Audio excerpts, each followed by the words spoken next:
this segment right here, let's go straight to my sponsor. Is presented by... Who is it? Pizzagate? 1 second. Hillary Clinton? Okay, this segment is presented by... I know. Like, I can't... So, yeah. We want some of that Russian money. Yeah. But anyhow, let's go. And by the way, that was the worst all-around setup, camera, action. Not to mention the fact that every Unusual Suspects listener who uses headphones is now permanently dead. Everybody that's listening, I'm sorry for your eardrums. I'm starting my fake sponsor segment. That was so bad. Until I get money from someone, send money, connect me. Oh my God. Tim Pool got $400,000 a month. I didn't say 400. I didn't say that. I didn't say that. Yeah. I didn't say that. Yeah, talk to Tenet. All right. So if you have kids over the age of 8, I will say put earmuff on them, but just kiss them goodbye because they're cooked. Because we're going to World War III, and this was happening. Because this was happening. Okay. Right yesterday on September 12th, it came out.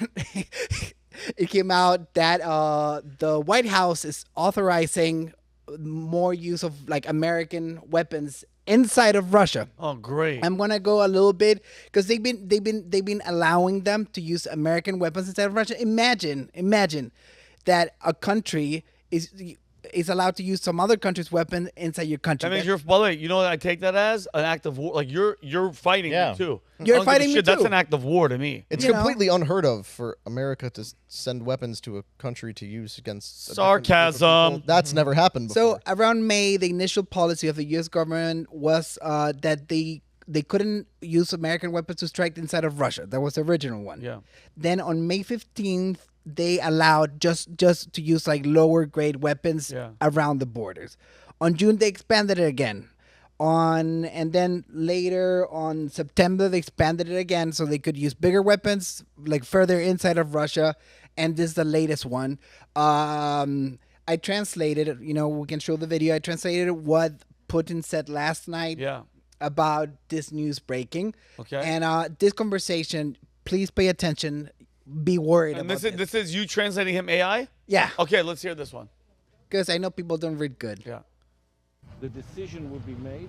It will mean nothing less than the direct involvement of NATO countries, the United States, European countries, in the war in Ukraine.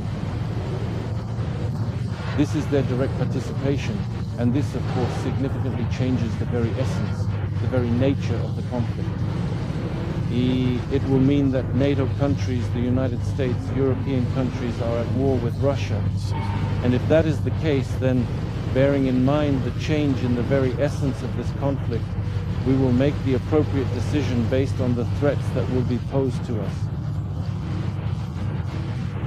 Listen, love him or hate him, this guy's a freaking boss, bro. He's like, listen, if you guys want the smoke and U.S. gets involved, what, bro? That's great, because our president's so lost that he's putting on Donald Trump hats at Firehouse. And then he was seen carrying a red hat onto a plane, so all the reporting was that he took the hat from the rally and took it with him. Dude, that guy. That's our president, the guy that goes to the beach, doesn't know where he is, gets lost when he's speaking, and that's theirs. That's why I get so pissed off, though, when I hear people say, oh, I don't know who to vote for. Guys, like, if Kamala gets elected, we're going to have a fucking draft. Like, there's no question about it. So. Or a nuclear weapon's going to go off, because I know what he's leading into, and, it makes a great case. Or if this goes on, a nuke's going to go off. If Kamala, listen, there's going to be a draft. I'm not being fear-mongering.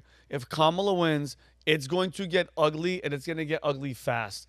The guy even said, I like Kamala, her laugh actually is interesting, and I'm into her because he knows, bro, nobody can talk to Putin. But by the way, do you see the video where Trump grabs him and slaps the shit out of his shoulder? You're not supposed to touch that guy. There's a video of Conor McGregor trying to take a photo with him, and their Secret Service was like, yo! And then Conor was like... That was after Trump, though. And he did the same thing to MBS, too. He went up to MBS and slapped him. And MBS was like, I'm the king. Bro, anybody else touches MBS, they get killed. Yeah. He slapped him, was like, hey, I'm Donald Trump. But going back to this, I don't wanna get into the details of this. I've been observing this and paying attention to how the borders are moving, how the troops are moving. I'm not an expert, and Brandon said that you should vote Trump or you should vote Kamala, and if this keeps on going, I think yesterday we crossed a point of no return. I think this is already underway, and I will hate it to be right about this. As I called the England thing 3 months ago, I will hate it to be right about this. But the level of rhetoric and how the map is spreading, because the thing is, I brought a map to show how Ukraine is making a Ukraine offensive inside of Russia in the what's the name? Kursk Oblast region, and then Russia has made like a bigger advance on the other side. Jeez. All right, and for more context, like Russia, I don't know how much of the information is true because like we need to take into account that we are in the fog of war. Russia will report things some way. There's a lot of propaganda going on. You can't trust anything you see. You will literally need to stand there with a meter stick to measure how much are they're into Russia and how much Russia is into the other side. We don't have a body count, an official body count yet. We don't have an official, we don't have any, we have official information from both sides that contradicts each other. But what we've been hearing, and I've seen actions, like for example, Putin visiting North Korea for them to make more weapons. Jeez. And there's allegedly they're also receiving missiles from Iran. So we're basically pushing them to some of our biggest enemies. We're pushing them together, and there's gonna be a point because like I know they have sanctions all over the place. Resources are finite. We have a Ukraine that is pushing to one side, and then Russia is rushing to the other side to get to Kyiv, and they will eventually, because they announced in like May of this year that Russia was running out of ordnance. Yeah. Then they announced again on August that Russia definitely ran out of missiles. Yeah. But even though that they want the narrative to stick, I think there's a little truth to it, and they will eventually run out. We're talking about that they have one of the biggest reserves of ordnance. Like they overproduced missiles, they overproduced bullets. And they're still using a lot of the supplies they had from the Cold War and they had from World War II. You can see some Asian weapons on the battlefield. They have more natural resources than almost any other country too, in terms of like metals and key things they would need. Well, that's Russia's. That's the other thing that why the Russian ruble has been so strong, because they had to restart their industry in many levels. So that's creating jobs. That's creating. So they're still running the ruble, right? Yeah. So they jacked interest rates to like 20% to stabilize the sanctions, and then ended up working out. Oh wow. So if we go forward a little bit, okay. I heard about this this index, like another one. Keep going. There. All right. I heard about this index. Can we show this, please? Yeah, I heard about this index online. It's called the Pizza Index. Have you heard about this? No. I do. It rings a bell. I mean, I'm hungry. Well, I probably told you about it, Brandon. What's the address? Oh wait, can I guess? Can I guess? Okay, guess. I remember hearing at one point it's a term like if a lot of pizza is being ordered somewhere in DC, that means that like the intelligence fuckers are up late at night doing Isn't bullshit. there like there's a pizza place right in the center of the Pentagon or something, and if they're ordering Pizzagate. Yes.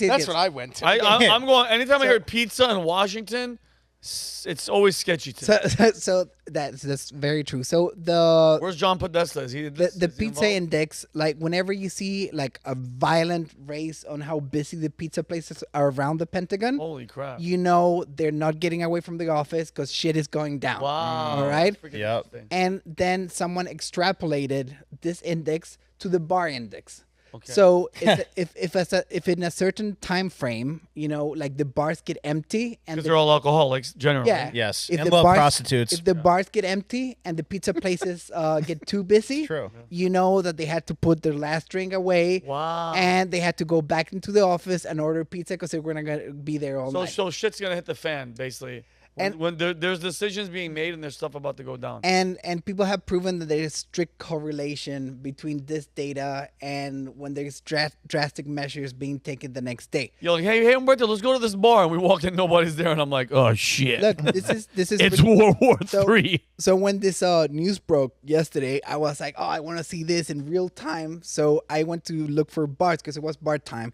I went to look for bars in Arlington, Virginia. And here I took the screenshot yesterday. So if we go to the next one, I can show you the... You go to the next one? Yeah. What's this? Yeah, these are the screenshots that I took myself yesterday, and I sent you the... Yeah, I saw it. You didn't understand what I was doing. I had no idea what the hell. But basically, from one time slot to the next, all the bars got emptied. And this correlated exactly when they dropped the news that they weren't allowed new ordinance in Russia. Wow. So I mean, they're scrambling, and like that's proving it. So I'm guessing that we're gonna have there's already been news. They just put new sanctions on Russian media as we sat down here, and within the next, because they're censoring all their media efforts, and I think we're gonna get statements on this issue in particular within the next 2 to 3 days. Umberto, and I know you know this. I know damn well Connor and all of you guys know this. You guys are poking a bear that I'm telling you right now. He seems cool. He seems collected. Putin is not somebody to F around with, bro. And if he finds out that we are, because that's what we're technically doing, is what you're saying. We're giving them our missiles to shoot further into Russia. Yeah. That's going to start a freaking war. That's going to start a world war. I'm telling you right now. I mean, I'm telling you. I'm just an idiot. No, you're not an idiot. With Google, imagine things he knows. Yeah, no, he's not. Bro, the guy's not stupid. Imagine things they know, and imagine things our government knows. But it's not a secret. They've been trying to paint this guy like he's the Antichrist, like he's Hitler. They want us to, dude. Why else would we be supporting Ukraine and giving them so much money? We want him to do something stupid so everybody turns on him. But I'm telling you guys right now, the guy has nuclear weapons. Like, are you guys fucking stupid? Yeah. And this is what the Kamala Harris, Biden, that's what all these people are going for, guys, is war. The only freaking other option is Trump. His crazy orange ass can go talk to these people and say, chill out. Kamala's not going to do it. Joe Biden, like Rob said, has no idea what the hell is going on. Like, what are we even talking about right now? Do you notice how they phrased the question the other day in the debate? They said, President Trump, do you want Ukraine to win the war? And he's like, I want the war to end. I want the war. He goes, I don't want people to die. How about that? I don't, the thing they missed in that question. What does winning the war mean? Exactly. Yeah, who gives a shit? Well, what does it look like to win? Yeah, wiping out Russia? Does that mean Ukraine gets back 100% of its territory? Because that's not happening. Zelensky's also said, no, we want Crimea back, too. They lost Crimea 12 years ago? Yeah. Under the Obama administration. So... No chance Ukraine's getting that back. Yeah, define win. What do you mean win the war? Yeah, it's such a stupid question. Because you know what it is? That question is to corner Trump. Yeah. And for Trump to be like, an idiot would be like, no, I want Russia. No, idiot. We don't want nobody to. We want it to stop. Get your shit. Get back. That Connor is such a good point, and I think that's an exercise that most people like. I don't know if we brought it up, but I think in every room before they decide war, they need to have a common sense guy. And I need a definition of what winning means. And the last few wars, everywhere, nobody knows the picture. They don't have a mental picture, and they don't establish what winning means. Yo, you mean like the war on terror? What's terror? That's such a vague, stupid thing. Like, we got to get these That's such an, by the way, great point. I'm about to tell both of you guys, because when you say war on terror, there's no face, there's no end, because terror will go on forever. Even in a more concrete sense, like Vietnam and Korea. What was the goal? Just kill as many Americans. Get heroin. We're going to wipe out the Viet Cong. Okay. But since you can't do that, what does it look like to win? Yeah. It sounds funny, but it really was to for drugs. Wrap this up. Like I have obviously I don't like Putin. Like I don't like the guy. I don't like where such controversial statements we've made today. We don't like Hitler. We don't like Putin. I don't like Hitler. I don't like Putin. Weirdos. But at the same time, I do understand what he's doing, and I understand his reasoning and his objectives. Yeah. He was provoked. He's been provoked. And just like we were saying with the World War I thing, it's the same playbook. We provoked the person we want to weaken. So we provoked Russia into doing this, and we're fighting a proxy war. And we are. And don't forget, Biden was on camera in a speech, and he said, "You know what? I'll be okay." Remember this? He goes, "I'll be okay if Russia does like a minor incursion. Nothing great. Like But you're what- inviting them to go to war. That's it. What is this? Like, I have one objective: staying alive, and I think pushing superpower. That I talked to Kelly about this before coming here. I was like, I have one objective. I don't care about Putin. I don't care about Zelensky. I want to stay alive. You don't push a superpower with nuclear weapons this far. Period. That's what it is. Period. If you gave any kid in a playground and you show them the map to scale of Ukraine and Russia, and you go like, hey, little kid, who do you think is going to win? We know what's going to happen. Russia. Eventually, if you give a 12-year-old like that knows a little bit of history of like people fighting Russia, you know what's going to happen. Like there's no chance they're going to win. I think we need a settlement, and we need less people dead. And this might be controversial now. Well, yes, well, And Ukraine's out of people, and we could get drafted. The Congress snuck a bill across a few months ago that gave them rights to draft people into this war if they wanted I saw to. people start getting some of those letters in the mail too of that. Yeah, that fuck volunteer that. staff. No, hell with that. But listen, there's one word to fix it. Trump. I hope. You're done.